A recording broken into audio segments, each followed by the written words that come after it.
Jesus de Nazaré foi um mestre incomparável. Alguns dos seus ensinamentos mais famosos aparecem em pequenas histórias chamadas parábolas. Por exemplo, o reino dos céus é semelhante a um comerciante que procurava pérolas preciosas. E quando ele encontrou a pérola mais preciosa, vendeu tudo o que tinha para poder comprá-la. Devia ser uma pérola extraordinária. Ou o reino de Deus é como uma sementinha de mostarda que o lavrador plantou no seu jardim.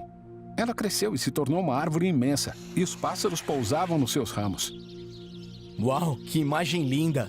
Mas o que significa? Exatamente. Jesus não conta parábolas para deixar tudo claro. Em vez disso, ele estimulava a imaginação das pessoas, convidando-as a verem o que Deus está fazendo no mundo com uma perspectiva diferente. Então vamos falar sobre como ler as parábolas de Jesus. Ao longo da história humana, muitos grandes mestres usaram histórias para ensinar valores morais, religião e filosofia aos seus alunos. Mas Jesus não usou parábolas para ensinar ideias abstratas religiosas ou ideais morais. Ele disse que as suas parábolas falavam sobre ele mesmo e a sua missão. A sua missão era anunciar que o reino de Deus estava chegando na terra assim como é no céu. Isso. Na época de Jesus, os israelitas eram governados pelo Império Romano. Mas as escrituras hebraicas prometiam que um dia o seu Deus viria como rei para governar o seu povo.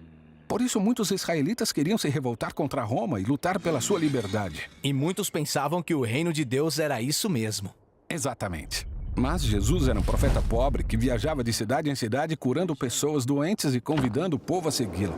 E ele dizia que isso era a chegada do reino de Deus. O que não ia muito bem com as expectativas das pessoas. Exato. Por isso Jesus usou parábolas para ajudar as pessoas a entender que o movimento que ele estava liderando era a chegada do reino de Deus. É como a parábola que conta que o reino de Deus é como fermento colocado em um pouco de massa. Você pode não ver a sua influência, mas ele vai mudar tudo. Jesus também contou parábolas que mostravam que os valores do reino de Deus são totalmente opostos aos do mundo e que as pessoas menos importantes aos olhos do mundo são, de fato, as mais importantes para Deus, especialmente os pobres e desamparados.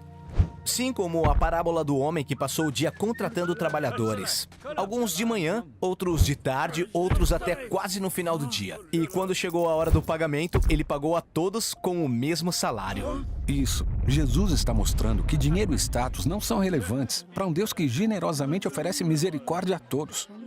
Mas nem todas as parábolas têm um final feliz. Algumas delas são muito sérias. Sim, Jesus seguiu a tradição dos profetas de Israel, que também contaram parábolas, criticando os líderes de Israel por agirem como se o reino deles fosse o reino de Deus.